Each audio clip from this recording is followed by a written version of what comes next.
नमस्कार दोस्तों, easy law में आपका फिर से स्वागत है। मैं एडवोकेट दीपक आज आपको बताऊंगा कि आप अपने पुत्र या पुत्री को कानूनी तौर पे बेदखल कैसे कर सकते हो। जी हाँ दोस्तों, आपने अगर कभी न्यूज़पेपर पढ़ा है, जो कि सबने पढ़ा होता है, तो आपने देखा होगा कि ऐसे बहुत सारे कॉलम वहाँ पे होते हैं जिनमें जो है लोग बेदखली का नोटिस निकालते हैं। बेदखली के नोटिस में लिखा होता है कि मैं एक्स सन ऑफ वाई अपने पुत्र जेड को जो है अपनी प्रॉपर्टी से, अपनी चल अचल संपत्ति से बेदखल करता हूँ, उसके साथ अपने सारे रिश्ते नाते ख़त्म करता हूँ और उससे मेरा कोई लेन देन नहीं है। जो भी उससे लेन देन करेगा वो अपना खुद जिम्मेवार होगा। तो दोस्तों, पहली बात तो वो निकलता कैसे है, उसके लिए दोस्तों किसी भी इंसान को अगर ऐसा कोई बेदखली का नोटिस निकलवाना है तो उसके लिए उसको सबसे पहले कोर्ट में जाना होगा। वहाँ पे उसको स्टाम्प पेपर पे एफिडेविट टाइप करवाना होगा, जो कंटेंट उसको कॉलम में निकलवाना है। तो वो कंटेंट उसको जो है न्यूज़ एजेंसी के, जिस भी न्यूज़पेपर में आप चाहते हो उसको प्रिंट निकलवाना, उस न्यूज़ एजेंसी के ऑफिस में आपको देना होगा। साथ में एप्लीकेशन एफिडेविट सबमिट करने के बाद जो आपको फ़ीस पे करनी होगी उस कॉलम की, और वो अखबार में आ जाता है। तो दोस्तों, अब ऐसी नौबत ही क्यों आती है, लोग ऐसे क्यों निकलवाते हैं? सबसे पहली बात, जनरली लोग ऐसा मैट्रिमोनियल डिस्प्यूट के टाइम पे करवाते हैं कि भाई मैं अपने पुत्र फलां और पुत्रवधू फलां को जो है अपनी चल अचल संपत्ति से बेदखल करती हूँ। तो वो मैट्रिमोनियल डिस्प्यूट के कॉन्सिक्वेंसेस से बचने के लिए जो है ऐसा निकलवाते हैं।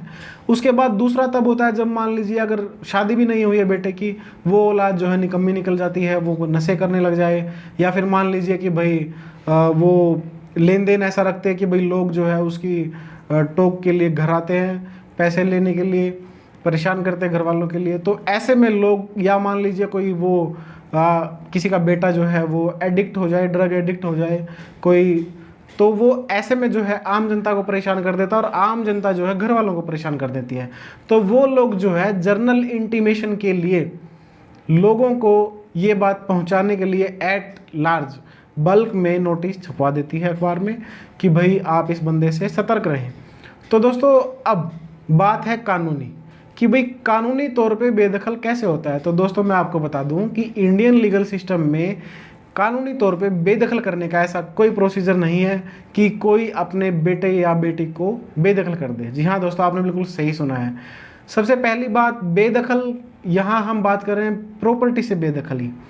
तो दोस्तों, प्रॉपर्टी होती है दो तरीके की। पहली एंसेस्ट्रल, तो 3 मेल लीनिएज जनरेशन से आपको विरासत में प्रॉपर्टी मिलती है। दूसरा होती है self acquired property. Self acquired property वो प्रॉपर्टी होती है, जैसा कि नाम से ही आपको पता चल रहा है कि भाई जो कोई बंदा खुद उस प्रॉपर्टी को एक्वायर करता है, किसी विभाजन में वो प्रॉपर्टी आई है, कोई गिफ्ट डीड में, किसी और डीड के थ्रू, किसी टेस्टामेंट्री डॉक्यूमेंट के थ्रू, या मान लीजिए वो किसी ने आपके नाम करवाई है किसी डिक्री के थ्रू या किसी रजिस्ट्री के थ्रू, तो ऐसी प्रॉपर्टी जो है वो सेल्फ एक्वायर्ड प्रॉपर्टी होगी।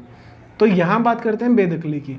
तो जो सेल्फ एक्वायर्ड प्रॉपर्टी होती है, वहाँ जो है आप अपने बेटे या बेटी को डिसइनहेरिट कर सकते हो। मतलब कि आप अपनी प्रॉपर्टी से अगर आप चाहते हो कि उनको हिस्सा ना मिले, तो आप उसका जो है टेस्टामेंट्री कुछ भी लिख के छोड़ सकते हैं। वसीयत किसी के नाम कर सकते हैं, आप गिफ्ट डीड किसी के नाम एग्जीक्यूट करके जा सकते हैं। तो ऐसे में जो है आपकी मर्जी है कि आप अपनी सेल्फ एक्वायर्ड प्रॉपर्टी से हिस्सा अपने जो है वारिसों को, किस वारिस को आप देना चाहते हैं और किसको नहीं देना चाहते हो।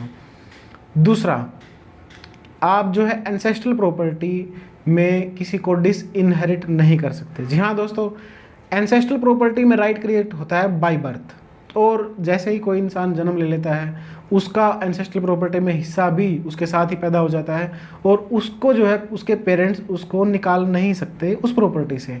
अगर कोई ऐसी वसीयत कोई बना देता है पेरेंट की भाई जिसमें उसकी सेल्फ एक्वायर्ड प्रॉपर्टी और एंसेस्ट्रल प्रॉपर्टी को वो इकट्ठा डिस्पोज करता है, तो वो वसीयत भी मान्य नहीं रहती।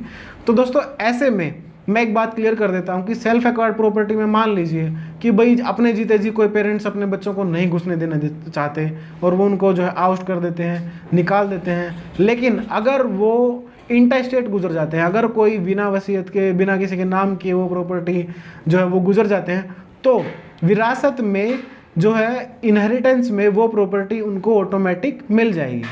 तो ऐसे में दोस्तों इस वीडियो में आपने किन की पॉइंट्स को जानना है। पहला कि भाई जो अगर कोई माइनर है तो वो पेरेंट्स को देखो मेंटेन करने पड़ेंगे, उनकी जिम्मेवारी भी होती है। तो लेकिन मेजर अगर कोई आदमी है, कोई औरत है, कोई लड़का है, कोई लड़की है, उसकी जो है किसी भी ट्रांजैक्शन का उसके पेरेंट्स जो है वो किसी भी तरीके की लायबल नहीं है। दूसरा जो है कि भाई अगर कोई सेल्फ एक्वायर्ड प्रॉपर्टी है तो वो जो है उससे अपने बच्चों को कोई निकाल सकता है, लेकिन एंसेस्ट्रल प्रॉपर्टी के केस में ऐसा नहीं है। तो इस वीडियो में इतना ही दोस्तों। अगर आपको वीडियो में जानकारी सही लगी है तो वीडियो को लाइक जरूर करना, साथ ही ऐसी और वीडियो के लिए चैनल को जरूर सब्सक्राइब कीजिएगा। Thank you.